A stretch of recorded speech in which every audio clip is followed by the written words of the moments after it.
out of the head. But it's indeed, it's a great, great pleasure. As you can see, I'm having somewhat of a reunion here. And certainly it's always a pleasure for those of us from Morehouse to meet our fellows from the college and university, because it means so much to us. We sang those songs every day and said in chapels every day. And we're given our sense of mission. So it's telling him, and it's, like Harris knows, we were brought up in Morehouse to think that our reason for being was to serve. And I could not think indifferently. And I'm happy to see that spirit here. I was very pleasantly surprised to look in the Emerge magazine. Of course, see Dr. Harrison and see that Morehouse signature sort of spread across his chest there. I'm also having another reunion, though.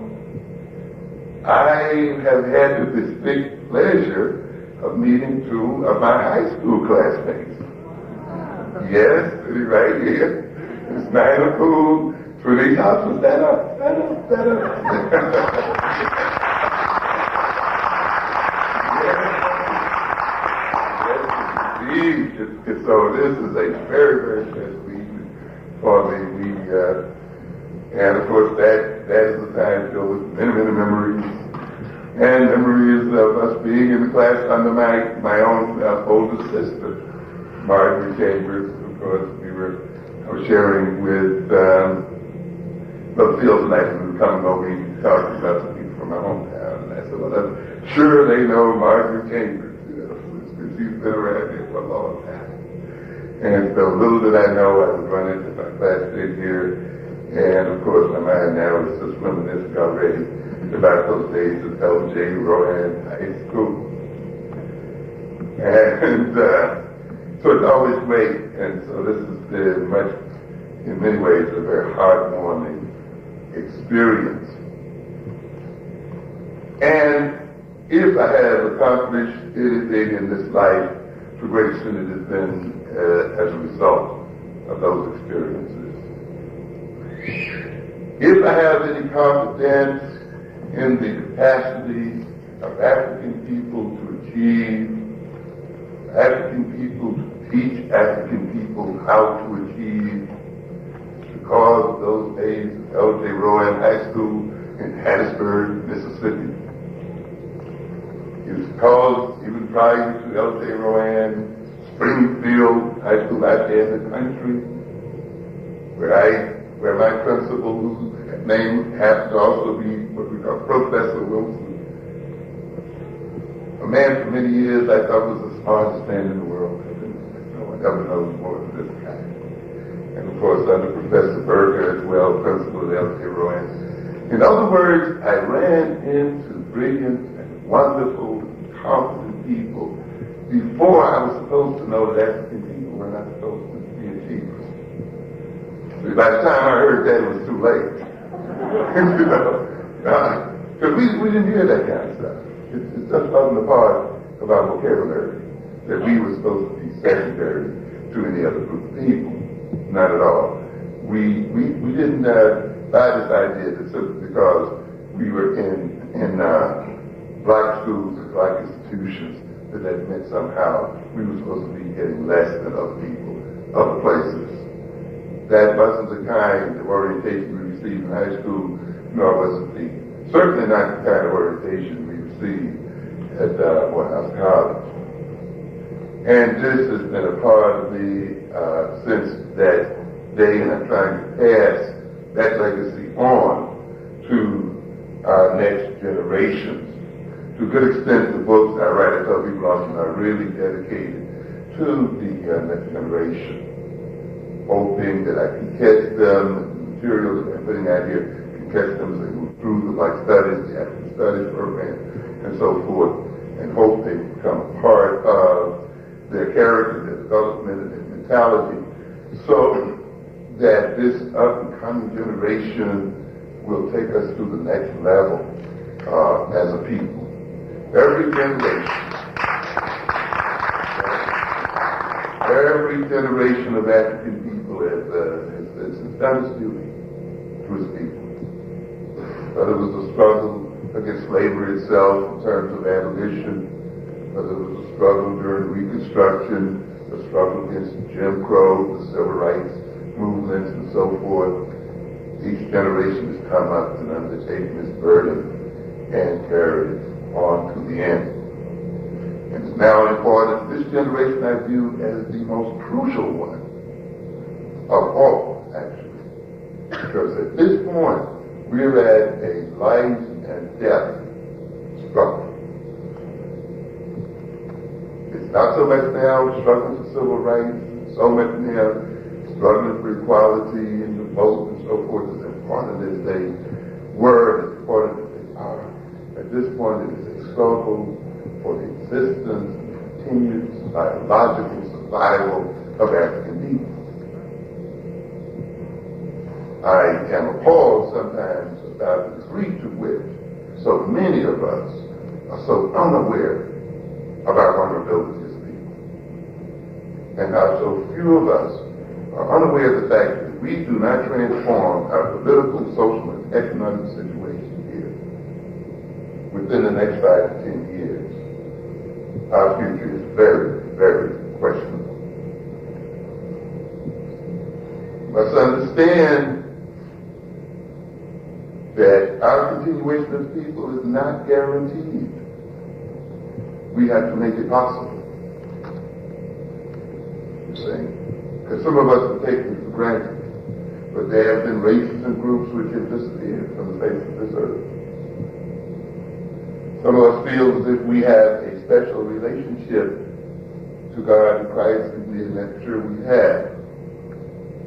But if we're told that God loves everyone and everyone equally, then we have it. So think about what happened to the Native American and other people that disappeared from the face of this earth.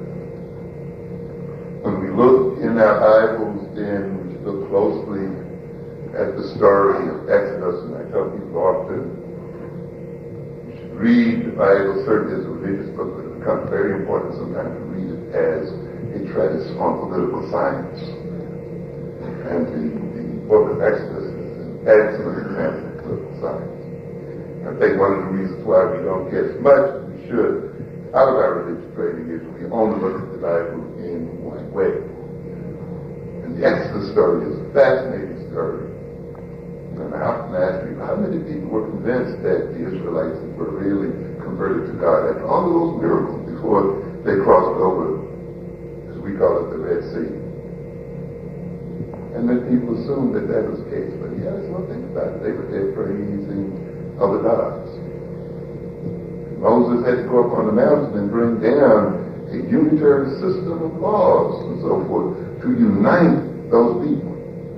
And in a sense, they had to separate those who were causing disorder and disunity from those who were ready to act as a unified nation. And you recall the story. I'm saying what? Those who are with me to this side, those who are not to that side. Those who were not, you read what happened to them. Because he recognized that a nation which had not yet found its promised land, a nation in the midst of its enemies, could not afford division, could not afford disunity, had to operate on the basis of shared laws and values and perceptions. See, it was right there. But often we were so busy kind of jumping the shot that we sort of missed it a little bit. You see? And it goes on, and the story goes on and on. We tend to think of Moses as a holy man, but the people who followed him didn't think that much of him. Many times he was nearly hung about 4 or 5 times. Yes, very much so. And I mean, these people frustrated God to no end. And about 3 or 4 times he said, let me get to it. Let me just fight the earth of them. And it's interesting to watch Moses negotiate with God. I mean, negotiate, not laying down on the ground, do with me what you will, walk over me, do now. Negotiating. The last major negotiation he had with God when they had reached the border of the promised land. And what I found so fascinating about this business, God had promised them a land. Call that. God had promised them this land. Right? They get to the border of the land. Here is this all-seeing, all-knowing, all-powerful God who did not, though, say, walk right in, sit right there. You make it. Didn't say that, did he?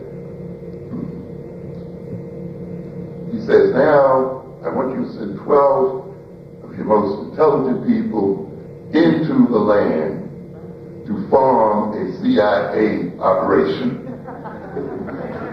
Right? I want you to spy out their fortifications, their cities, see how they live, see the lay of the land, surveil the nature of their armies and so forth. Why did he ask that? Because even though I promised you the land, you're going to have to do what? Fight for it. Fight for it. He didn't strike the Canaanites there. He didn't, just put them asleep and let the people walk in. No, he didn't. I promised it to you, but you got to fight for it. And you remember the other part of the story. They went in there, 12 of them went in there, and 10 were spooked out. Oh, this is the land of the giants. We could never win against these people. And the people started rebelling. Why did you bring us here? We were better off in slavery. Take us back. This was the other time they were willing to kill him. Yes, physically, to destroy him. And even God got angry. He said, man, let's get rid of this rebellious people. And of course, Moses started negotiating again. Says, now look, you promised these people this land. You let the world know that these are your people. If now you're going to get them here to wipe them out. Read it. You're right. Well, if you read it. But it's amazing how sometimes we read and don't read at the same time. Yeah. We see and we don't see. It's amazing how then, because of certain types of approaches to learning, we don't actually read, we read into something without letting it speak to us. And there were only 2 people who believed that they could win. Only 2. Even though, again, they had been promised this land by God. 2 of them said, we can do it. We can win against it. And these people looked overwhelming.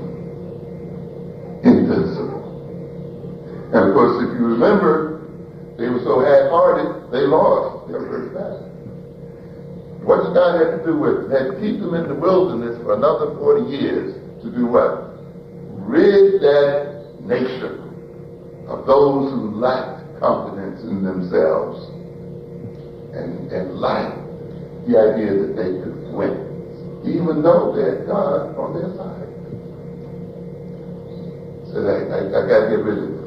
Only those will enter the promised land who are confident that they can win. And I say that because I think it is so apropos to where we are today. We as an African people feel overwhelmed. And we feel as if we are in the midst of giants. And we feel as if the people who now rule over us are invincible. And we think then that all we have to do is lean back and pray and hope. I'm telling you that won't quite get it. We have to arm ourselves with knowledge and unity and so forth and prepare to fight.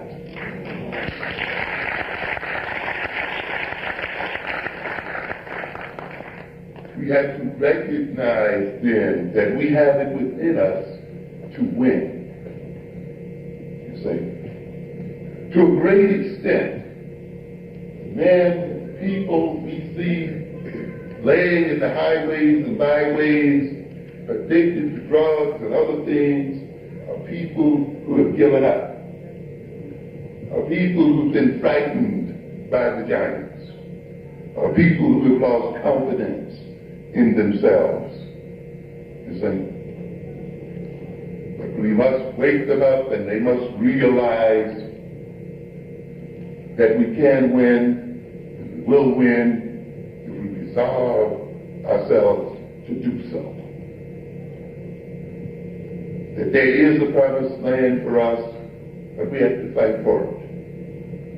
And we have to fight against what appears on the surface to be impossible odds. But I will guarantee you that if we make up our minds that we are going to stand face to face and toe to toe with our enemies, that we'll make it to the promised land. But you gotta prepare to fight. You gotta arm yourself. And a great part of arming yourself to fight is preparing yourself through appropriate education, as I talked about earlier today. Gaining maximum confidence in your intelligence and in your ability. To recognize that you are second to no people on this earth. And that you are destined to be no people's servants and no people's slaves. That's right.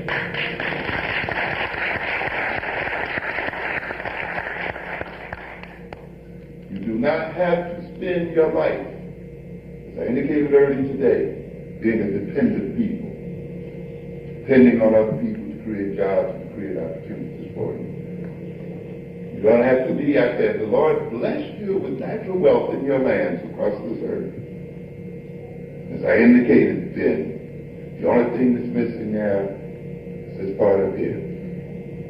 Yes, wealth of our nation is in our heads, in our lands.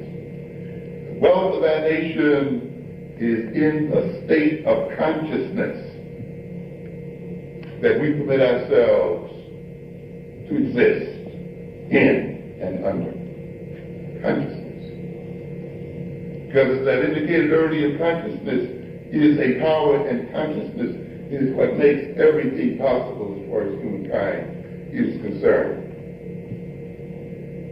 We're not going to go into a long definition of it. We'll just look at it for a minute and see it referring to a level of physiological and psychological arousal which not only makes the individual conscious of his internal and external environment.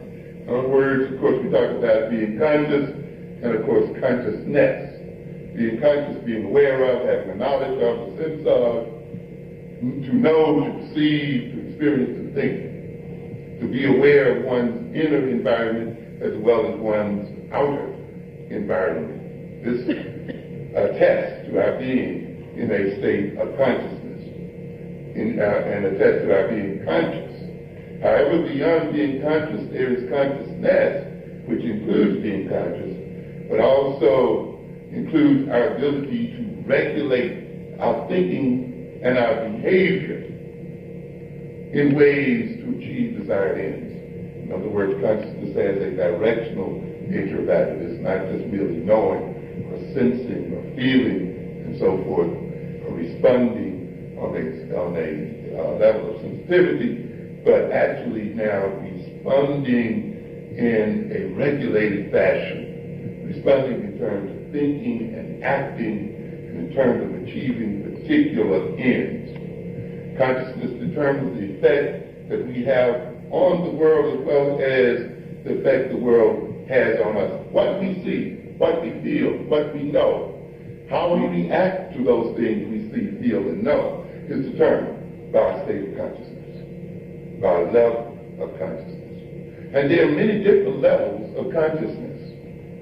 One of the great achievements we have to make in human life is to learn which levels of consciousness are appropriate to various ends, the various things we want to achieve.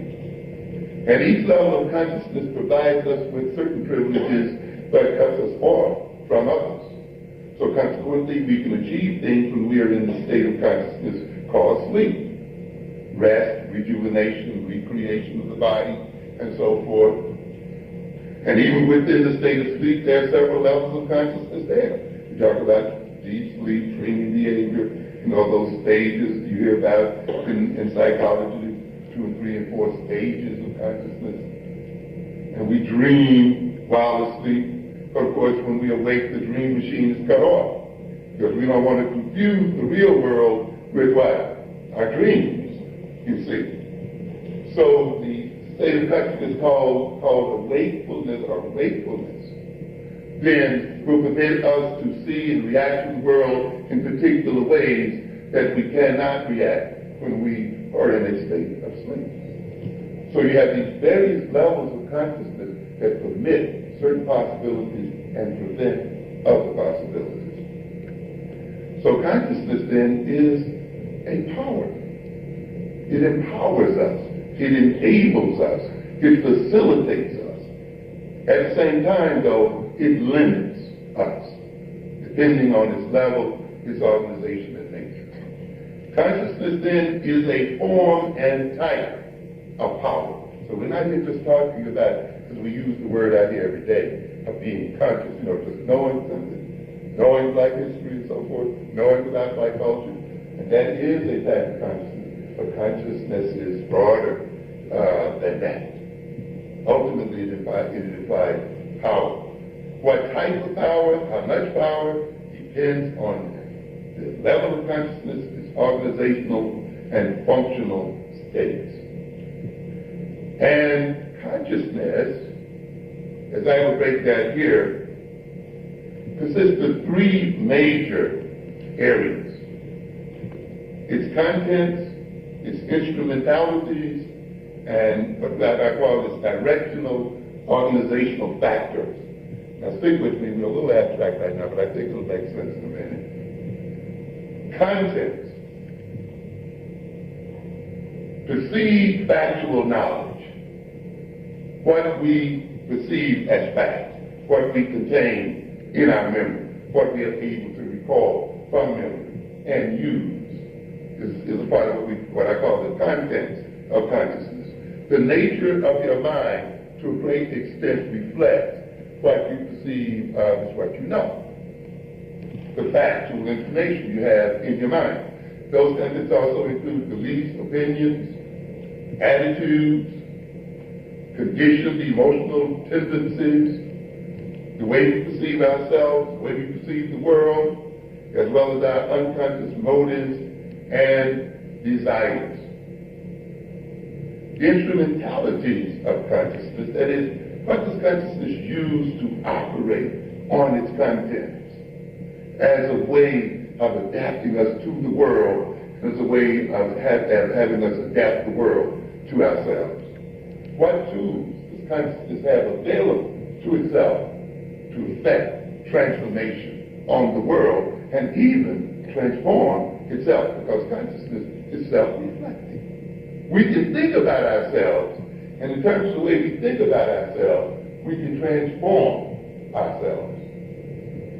So we not only transform the world in terms of our consciousness, but we can become self-transforming in terms of the consciousness that we have.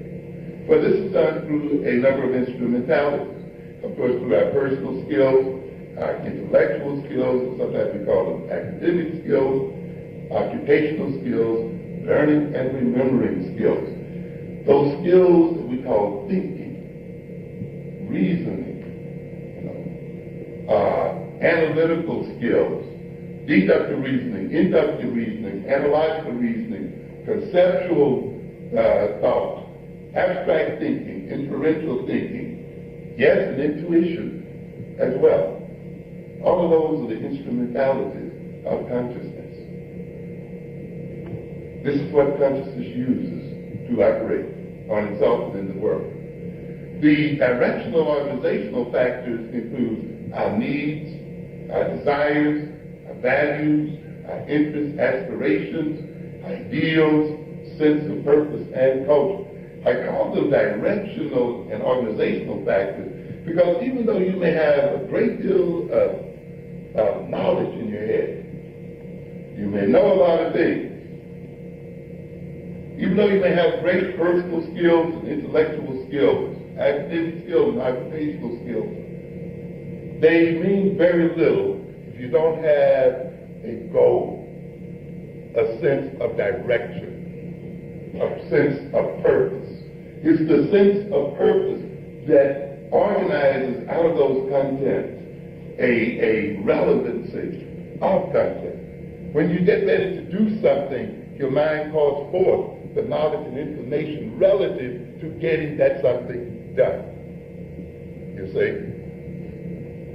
When you have a sense of purpose, your mind and your brain organizes your sensitivity so that you become more sensitive to those things in the environment and in your mind which are relevant to achieving the goals. So you see, the sense of purpose and your values and the aspirations really organize the mind, really cause forth from the mind and from memory those things necessary to achieve the goals. When you get a sense of purpose, then the mind determines of all its contents, which of those contents are relevant, which are necessary. And it begins through the reasoning process, the comparative processes, and the thinking processes to synthesize them and to organize them and to coordinate them and ultimately to coordinate the whole of the body and the movement of the body to achieve the goal. Understand? That is why you have no sense of direction, no sense of purpose, no aspiration, no ideals, values, and so forth. Then you can have all of the knowledge you want in the world. You can have all the skills. It means very little.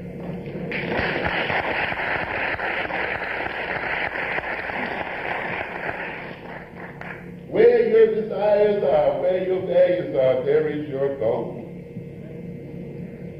We'll come back to this in a minute. This has great relevance in terms of education. Because education is not about piling up of occupational skills alone. It's not about piling up of intellectual skills and so forth alone. At the center of education, of course, must be an education in values, must be an education in interests, must be an education in aspirations. Because in a sense, these things even motivate learning and motivate the accumulation of appropriate knowledge, motivate the development of skills. Because you see, when you set for yourself a goal, you then begin to look around and say, do I have the skills to achieve this goal? What kind of skills do I need to achieve the goal? Do I have enough information? Do I have enough knowledge? And so forth to achieve the goal. And of course, consciousness will quick to say, this knowledge is missing. You say, you're ignorant of this, you need to know this. And then you might proceed first to get the information, to develop the skills and other things in order to achieve the goals. So often in the development of knowledge and information, it's sort of a backwards process from development of ideals and values to then development of those things appropriate to achieving and realizing those ideals and values. That is why sometimes, we were talking about our education, sometimes those people who looked at our white schools and tried to compare them, white schools in terms of their material resources. Well, you don't have this, you don't have that, and this, and so forth and so on. So you cannot provide an education that's equal to ours because we have all these facilities. But those of us who've been through this struggle know better than that. Definitely. We know better than that. And apparently many of our people down home are learning it as well.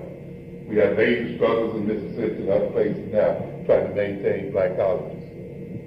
Because they recognize that there are deeper values, deeper things in their facilities. That's right.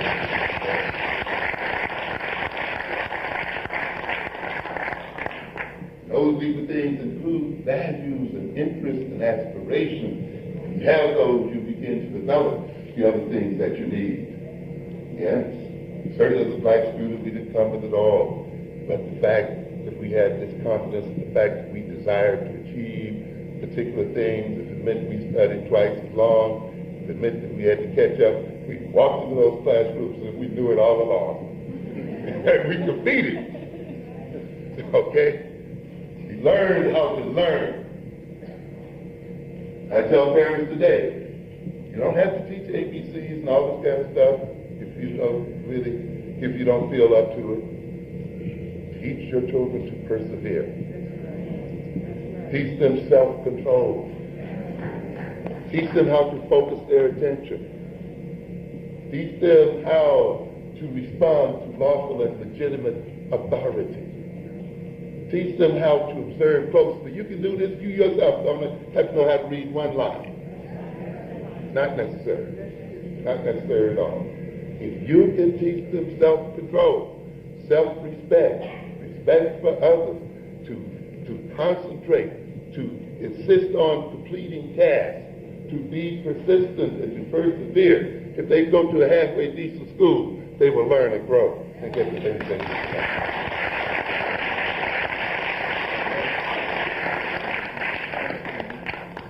And so consciousness includes all of these things. Consciousness then involves the application of various methods of information processing. All we mean here are the methods of thinking, reasoning, logic, and the stuff we just mentioned. To what is known, to what is recalled and believed, to what is anticipated, what we expect, to what we desire, relative to what is not known. And using the outcomes of these information processes to direct or regulate mental and physical behavior in order to achieve some intended result. In other words, then consciousness uses its instrumentality, its thinking skills and reasoning skills and so forth to operate on what we have available in our minds, organize them and to coordinate them in terms of what we anticipate and what we desire so that we can achieve those ends. And I'm emphasizing thinking and reasoning because there is somewhat an unfortunate thing going on out here among some of us who are telling some audiences that to be African-centered is to be merely intuitive and to be merely spiritual, and to see linear thought, logical thinking and critical thinking as non-African, and to define African thinking as merely circular, and African thinking as being satisfied with guesstimation and estimation and approximation. Okay? And we see some of this even in our youth, who in their peer relations will tease and nag others of them who dare to think and reason and say that they're acting like white boys, acting like white children, because they dare to reason and to think. Do not, African people, throw out the baby with the water. Because we may have been oppressed and put in pain by people who emphasize linear thinking, who emphasize abstract and conceptual thinking, let us not then say for that reason that kind of thinking is non-African. You see? And therefore, since it's associated with them, we are going to throw it away. Terrible mistake.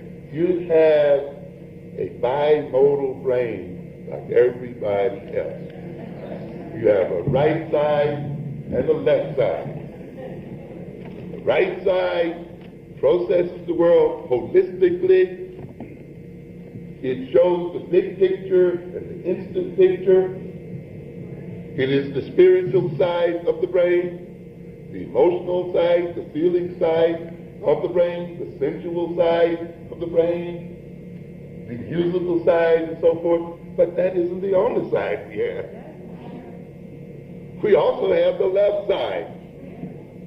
That side that deals with language and approaches the world through language and through the manipulation of language, through the manipulation of the rules of logic, through applying abstract thinking and conceptual thinking.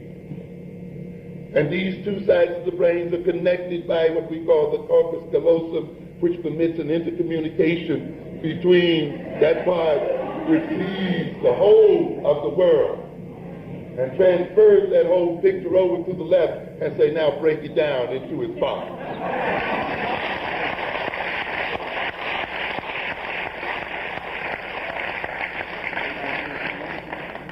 So every way of thinking and reasoning and every way of analyzing the world is available to us as African people, and we must use every way possible to advance our interests and so on. And it becomes the appropriate use of these things.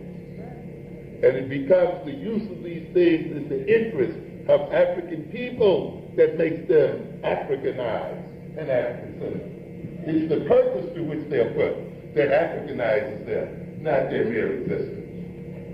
Even if you study all African history and look at the Egyptian civilizations and other civilizations, you should be disabused immediately that we are a nonlinear people. Okay? So let's look at this more carefully and deal with it more carefully. These methods must be used and developed.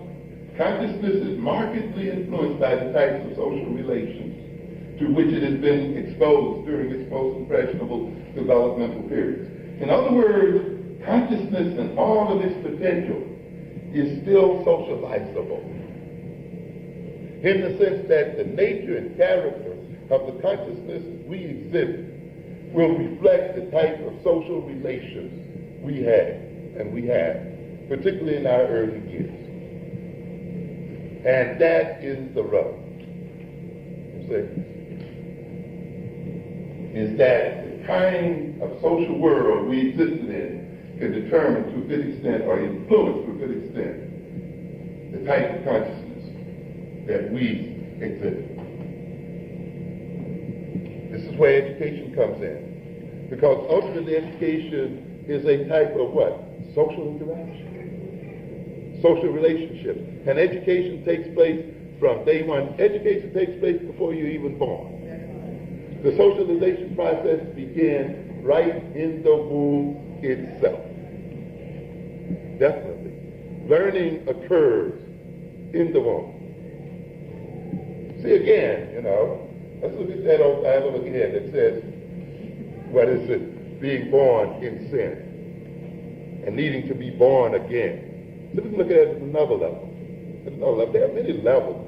One thing you learn, you see, is that any statement conveys many levels of information. Not just one level of information, many levels of information.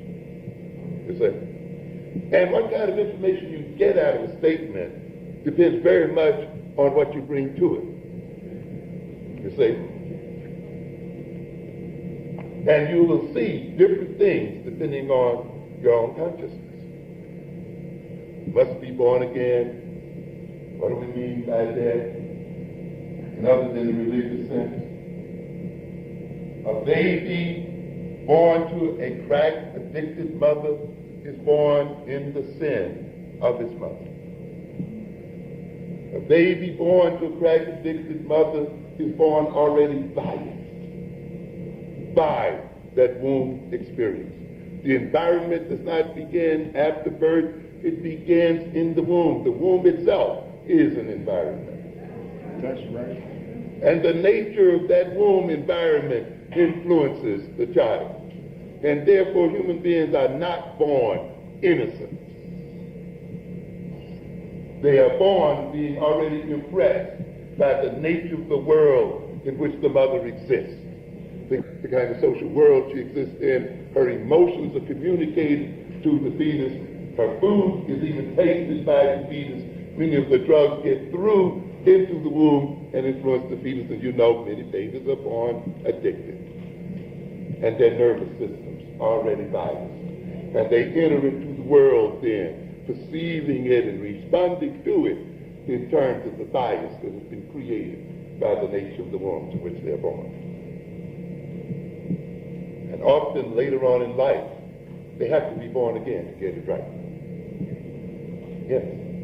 They have to undergo therapy or some other kind of transforming experience to get over those experiences that occurred prior to birth and occurred in the very first months of birth before they were conscious of themselves as an individual. That's one of the tragedies of being human, is that often those things that influence us on the deepest level are those things we cannot recall. Those things that happened to us before we even learned language. That is one of the reasons why it's so difficult to pull them out. But they are there, influencing us and determining behavior to a great extent. So let's look then. You see, when you let then other people control the nature of your universe, control the circumstances under which you live, control the values and other things that you express, they already begin to influence the nature of your children prior to their birth. And they influence them in their early years. And if we remember then that consciousness is a power, those who create our consciousness, by that means gain power over us. Those who determine the nature of our consciousness are those who manipulate our behavior. This is why you have to be very careful about who you let educate your children.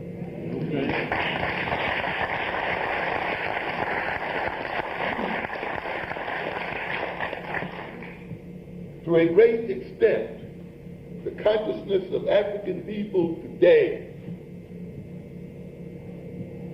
is an instrument of European power and reflects the power of Europeans over us. Because we have let our social relations with Europeans become a part of our self-perception and become a part of our consciousness. When people then want to disempower consciousness, they must manipulate its contents, they must manipulate its instrumentalities, and they must manipulate its values. All of these things are done under the aegis of education. Much of the violence that we are witnessing out in the streets today is the result of many of our young people who have a false history of African people in their consciousness.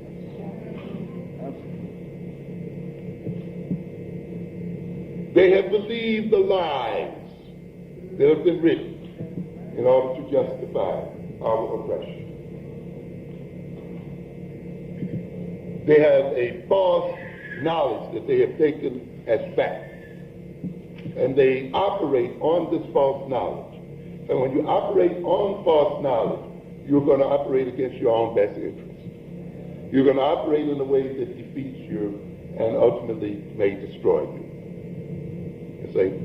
And therefore, when you let yourself be given false knowledge and false information, half knowledge and half information, you're then preparing yourself to be self-defeating and self-destructive.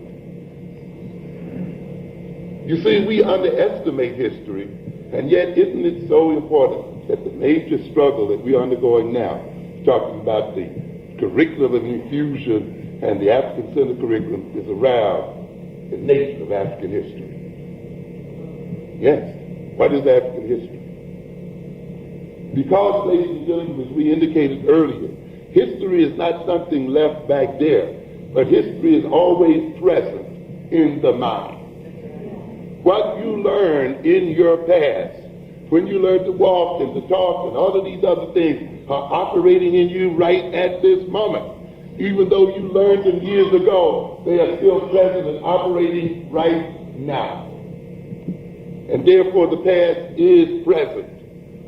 And what is new is made from the old. We never escape our past.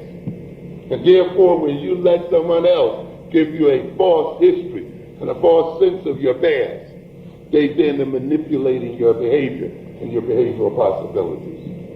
And therefore, those who wish to control us wish to control the nature of history that we teach ourselves and that we teach our children. They even seek to tell us that a knowledge of our history is unimportant and means little or nothing.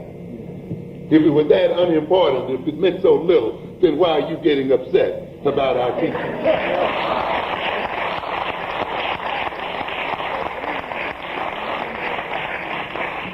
And why you insisted that we learn your history. Yes.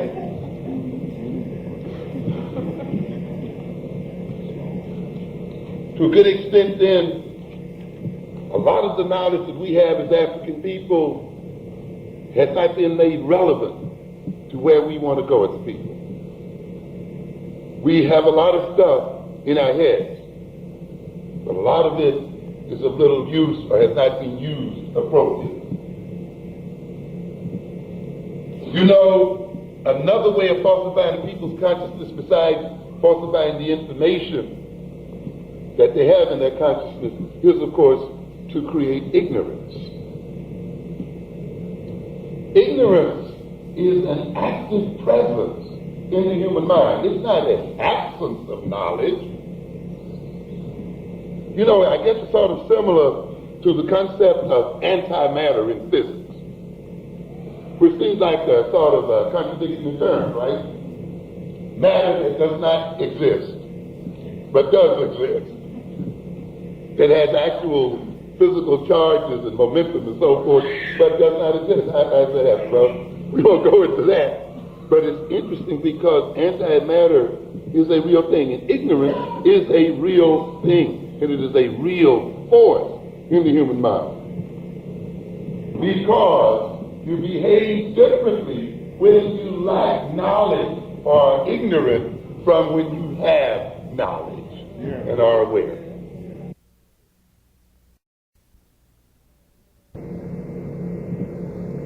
You know, another way of falsifying people's consciousness besides falsifying the information that they have in their consciousness is, of course, to create ignorance. Ignorance is an active presence in the human mind. It's not an absence of knowledge. You know, I guess it's sort of similar to the concept of antimatter in physics, which seems like a sort of a contradictory term, right? Matter that does not exist, but does exist. That has actual physical charges and momentum and so forth, but does not exist. I said that, well, we won't go into that. But it's interesting because antimatter is a real thing, and ignorance is a real thing, and it is a real force in the human mind. Because you behave differently when you lack knowledge or are ignorant from when you have knowledge and are aware. So that ignorance has an effect on behavior. It makes us behave in ways we would not behave had we known better. And therefore, people who wish to disempower our consciousness and people who wish to control our behavior and use us for their purpose, not only then fill our consciousness with false knowledge, they fill us with ignorance. You see? And sometimes their very filling us with knowledge is a way of making us ignorant. Because we're so busy learning irrelevant knowledge, we don't learn knowledge that is relevant to ourselves.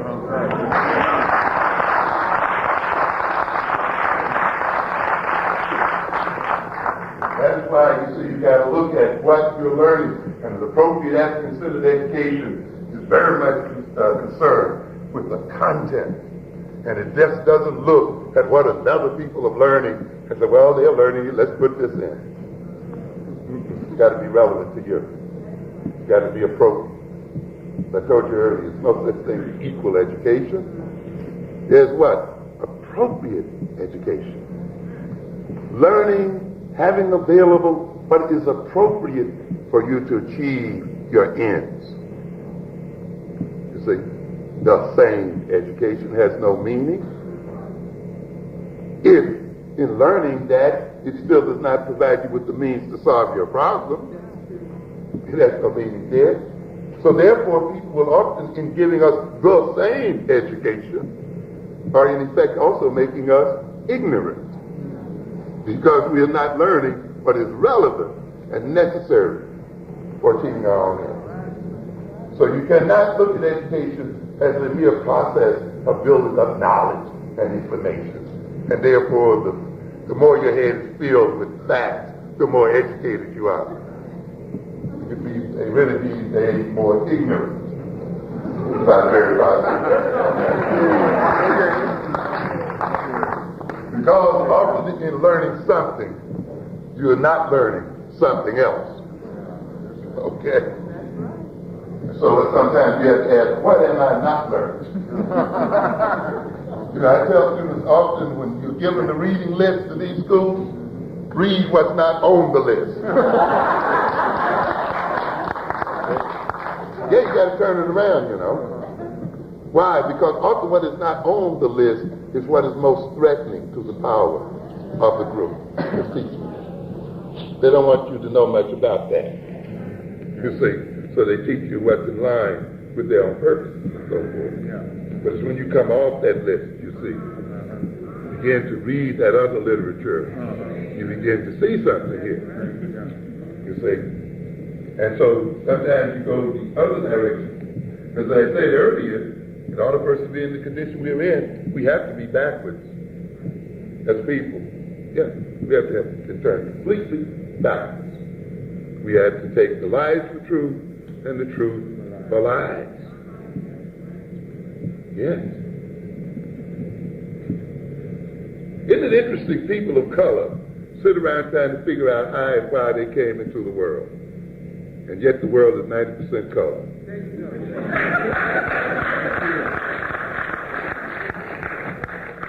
So we feel like we are intruders in the dark.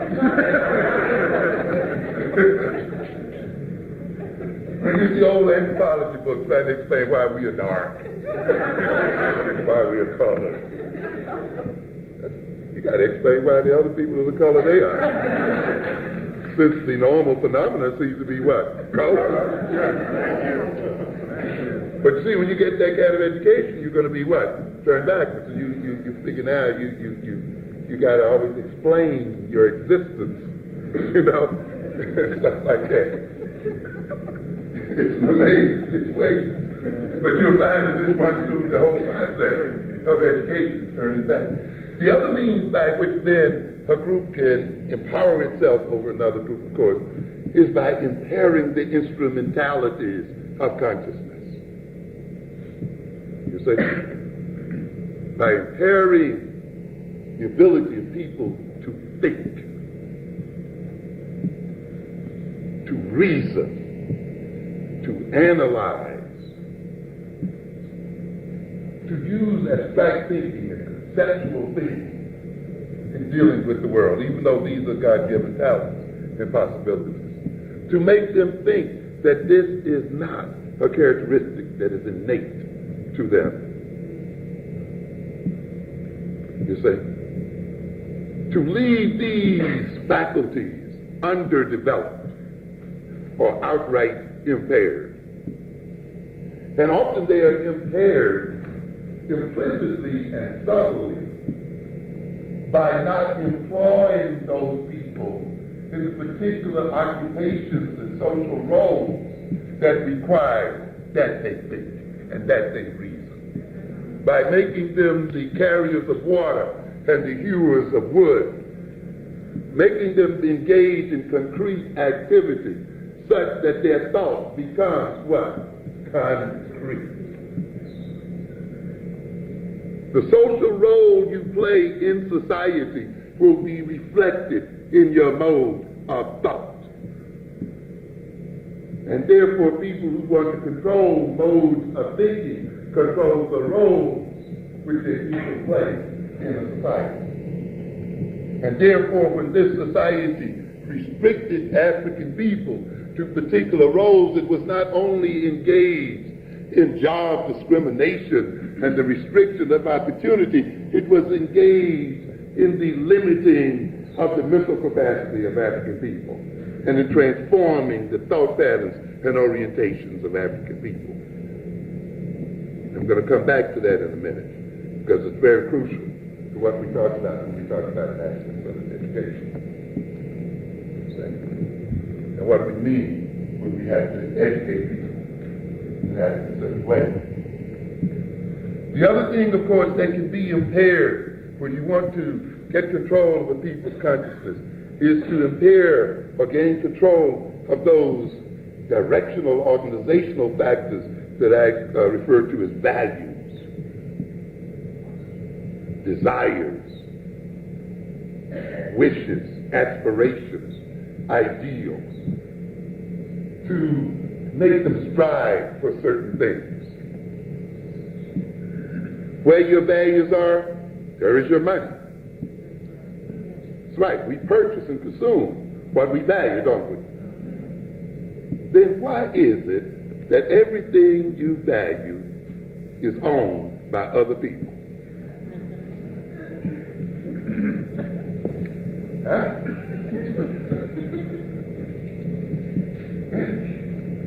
Everything you want, somebody else got. Everything you value, somebody else has it under their control. And they're going to give it to you for a price. You got to pay a price to get it. Anything that you were given and that is free of charge to you, you devalue. Anything that is made with white hands is less important to you than what is made with white hands of other people's hands. The white man's ice is cola. Yeah, the sugar is sweeter. You know it. You know what I'm talking about. Yes. I tell African students, you see, it is not enough to look at personality as a psychological entity. Personality must be looked at more productively as a political, economic entity. Personality really is an economic organization, not a psychological one, relatively speaking. If we look at personality as a combination of values and desires and needs and wishes and drives, you see, and if in seeking to satisfy our personality needs, we then consume those things, and those things, though, are what? Owned by others. In seeking then to express our personality, we enrich the people who put the values in us in the first place. That is why the concept of the normal personality, actually, ladies and gentlemen, must be critically revised. For to be normal, as the way it is defined today in this culture, is to be sick. Yes. Yes. Why? Because in pursuing our normal wishes and desires, we defeat ourselves. We enrich others and impoverish ourselves. We subsidize other people's children out of crime. We feed other people's children while ours go hungry. We provide them with money and wealth to build private schools and other schools for their children while ours are locked here in the ghettos and in the streets. We place billions of dollars in their banks so that they can take those billions of dollars and finance the building of highways so they can escape you. So they can take those billions of dollars that you put in these banks unthinkingly to move these factories outside of your reach so that you can't reach them and gain employment, and you are unemployed and your families break down and you begin to destroy each other. Because you have the wrong idea of what true equality is. You think real equality is acting just like white folk act. Yes. Someone has told me that. Well, they take their money down to the bank. They make a savings account and a deposit account. And I want a bank where they bank, but it's their bank.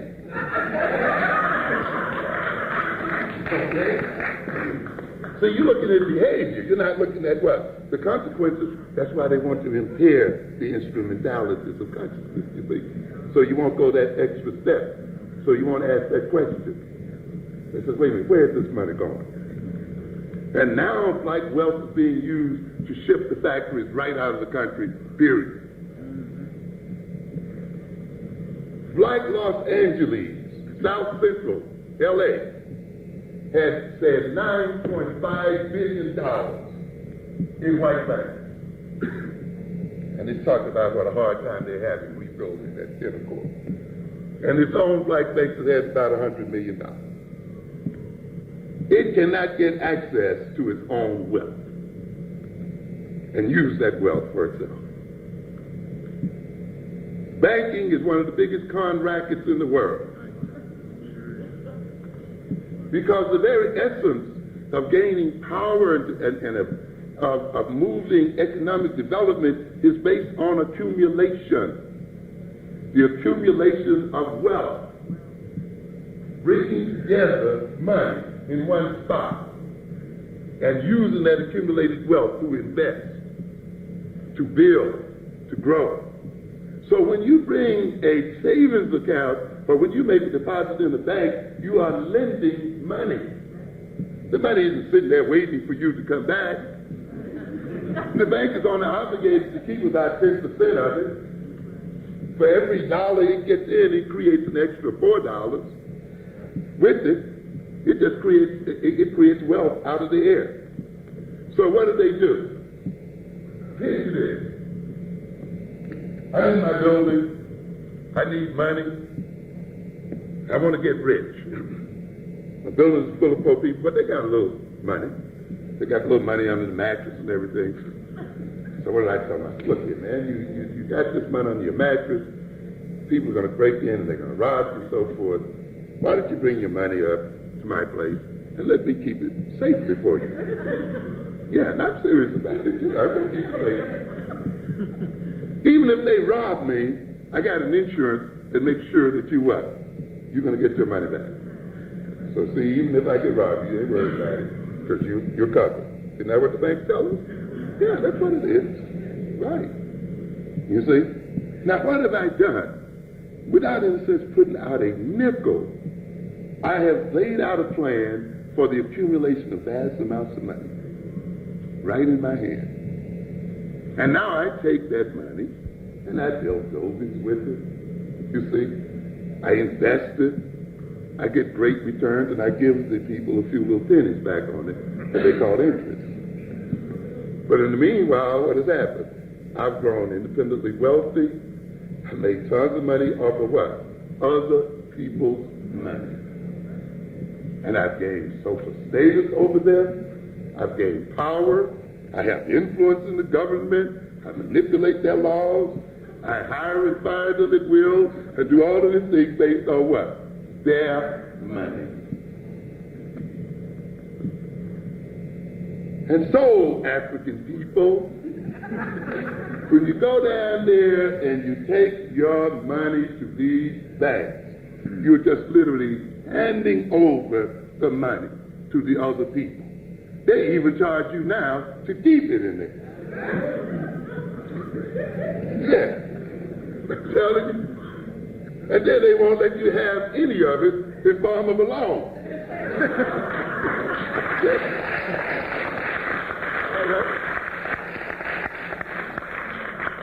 And then they take that money and increase their own what? Wealth and power. Because someone told you that you're equal to white folks because you can take your money down there like they do. And because you see that as a high value in your life. You see, because during the civil rights era, you confused freedom with consumption. And you thought freedom then means to be able to consume like other folks. And you laid down in front of lunch counters to force them to take your money. Yeah. And as a result of all of that, you see your own neighborhoods doing what? Collapsing in on your head. You cannot educate your children. You cannot build recreational centers for your adolescents. You cannot provide your families and your husband and the men with jobs so they can maintain commitment to the women and to their children. Why? Because you've let somebody else put a value in your head. And that pursuing that value, which has been made to think is normal, is creating abnormality and immorality in your own household and in your own neighborhood.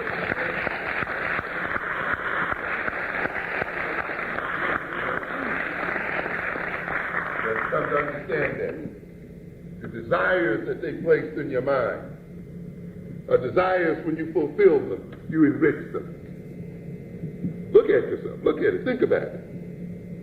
I mentioned here earlier today how a pair of Nike sneakers made in Indonesia cost $5.60 per pair. And yet many of our youngsters are killing themselves and selling drugs and other stuff so that they can get these pieces of glued rubber. And amazed to think that wearing this rubber on their feet makes them something or somebody. I talked about how they pay Indonesian women $1.35 a day to make these sneakers and ship them to America and have Michael Jordan jumping hoops and all of this to motivate African kids to buy them, to create value in them, to create desire. And yet at the same time, the nation robs them of job opportunities, and it robs their families of job opportunities, and literally deceives them and tricks them into criminality. That is why ultimately then you've got to do one or two things. You've got to change your values, or you've got to be producers to satisfy the values that you have. If you're going to value the sneakers, then you should make them.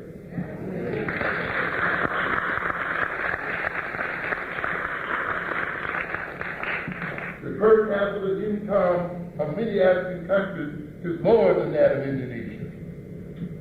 So if they're paying $1.35 a day in Indonesia, you could probably get a manufacturer paying Africans 75 cents a day. And I'm not talking about exploiting them. And you can design them, and they can manufacture them, and they can sell them in the American market. You can become their retailers. You can become their wholesalers, and the whole bit, because you set the tone of style anyway in this country.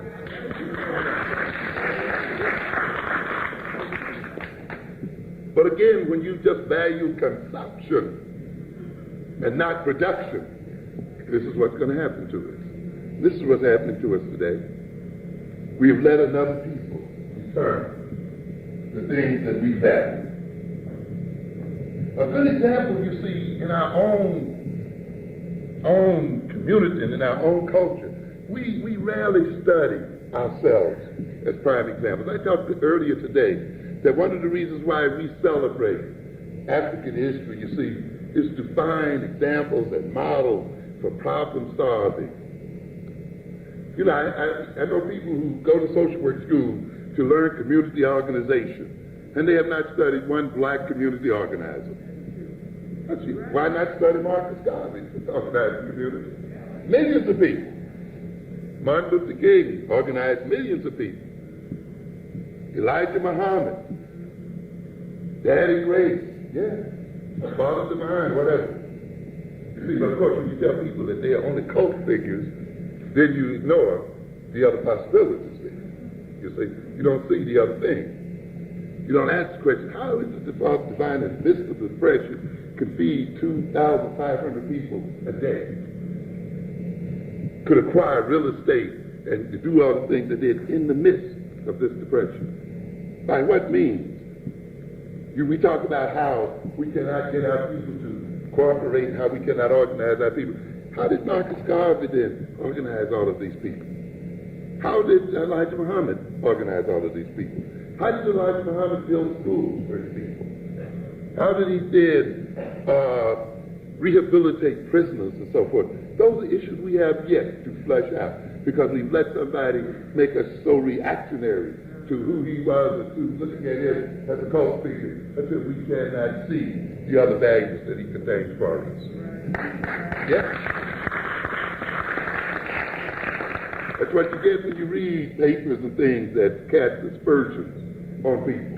If you read this month's Time magazine, this week's Time magazine, you would think that the only thing Louis Farrakhan does is make anti-Semitic statements. So he spends all the days talking about you. You know? Yeah, you get that impression. That's all this man is doing. That's all he's talking about. And yet those of us who listen know that is not the case at all.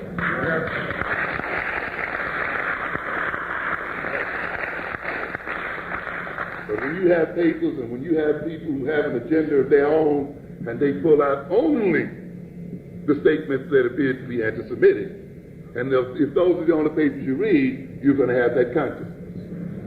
You see? And you're going to ignore the possibilities that the Nation of Islam represents for African people. And it has many possibilities in it. Many of them. I'm going to talk to that nation in a minute. But you know, every morning I get down and I get a cup of coffee and I have a donut. $1.35 a day, $10 a week, $50 a month. Yes. Yeah. Think about it. Right? About $600 to $700 a what? A year. Just a cup of coffee and a donut. Multiply that then by hundreds of black folks going to the same restaurant every morning. And you'll get an idea of the kind of money we give to other people. And how we maintain other people and their children. And how we deny our own children. And they've learned then that the only way they can get money out of our pocketbook is to knock us in the head and take it out. Because we're not going to create an economic system so that we can pass our wealth on to them. Yes, they knock us in the head while we're carrying their economic legacy to other people and to other people's children. If they didn't stop us on our path there, they wouldn't get anything. I'm telling you. Yes, you got to understand the game here. Then we want respect from them, and we wonder why they, call us all kinds of names and talk about us and so forth. But think about what you're doing. What are you doing for these children? Where is your money going? See? And so Elijah Muhammad said, I'm going to change the taste of the people in the Nation of Islam. Here's the old guy here who knew nothing but potato pie. Started eating what? Bean pie. Bean pie? What is that? Funny, it took me a long time to even try it. Never heard anything called a bean pie. And when he told them to stop drinking, stop eating junk, right? Eat once a day, and all of these things, what was he doing? Changing their tastes, changing their desires, and in doing so, was creating wealth and savings. Because we spend about $2,000 or $3,000 and more just eating junk all the year. Yeah, just think about the amount of potato chips and soda pop we eat every day. In fact, the alien merchants in our communities live off of selling us sweet cakes, soda pop, and potato chips. You can hardly find any healthy food in these places. Yes. And yet, think of the millions of us each spending $2,000 and $3,000 a year on junk and giving it to other people. You see? And we're not manufacturing any of that stuff. And you can see the tremendous transfer of wealth that's going out of our community. You see, in order to advance yourself as a nation grows on the basis of what we call aggregate savings. You see, where its citizens, through putting their money in deposits in banks, through putting money in insurance funds, through investing money in stocks and so forth, in a sense, are saving their money and making their money what? Available to the nation, so that the nation can build its infrastructure It can build its institutions. It can build its economic enterprises and therefore expand economic opportunities and expand jobs for its people. But a nation that does not save, that buys everything it consumes from outside, that is heavily indebted to outside nations, cannot build its highways. It cannot build schools for its people. It cannot maintain its government. Ultimately, it's not able to maintain law and order. Its social system ultimately becomes disorganized and breaks down. This is what is happening in the African American community. The billions of dollars that we earn are being sent outside to other people. If you looked at us as a nation, so I often ask, how many here really owes another black person or another black institution a large amount of money? We're going to get very few hands. But if I ask you in terms of owing what? White person, a white institution, all of our hands are going to go up. What does that mean then? That means if we looked at ourselves as a nation, we are a third world nation burdened with what? Debt. And that the greatest part of our income is being used to do what? Service that debt. And because we are so over-indebted, and that debt is owed to people who are not us, you see, we have nothing left for ourselves. We complain about education, but we can't build schools because we don't have enough money left after we give it to everybody else. You see, we complain about our wayward youth, but we can't build recreational centers. We can't build counseling centers. We can't create jobs for them. Why? Because the money is going out of the community. It doesn't even stay in the black community once. It doesn't circulate even once before it goes out. And when this happens, you suffer social disorganization and breakdown. You see, but if you think in individualistic terms, you won't see it. That's why the concept of nation, the nation of Islam, is a very important concept.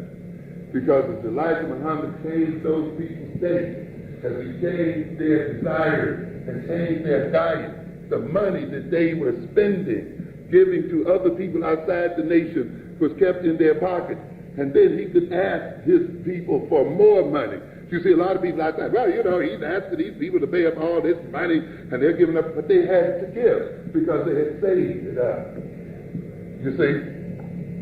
All of the thousands that they would normally throw out to other people, they had, and they could give there to building the schools for their children and teaching the children the way they thought they needed to be taught, and could use that wealth then to build their businesses and other things. This is the kind of thing that we have to learn, but you've got to transform your values. You cannot let other people determine the nature of your values. You've got to transform your personality. You understand? You've got to look at it and say, in what way is this personality an instrument for me and my people, or in what way is it an instrument of the power of other people?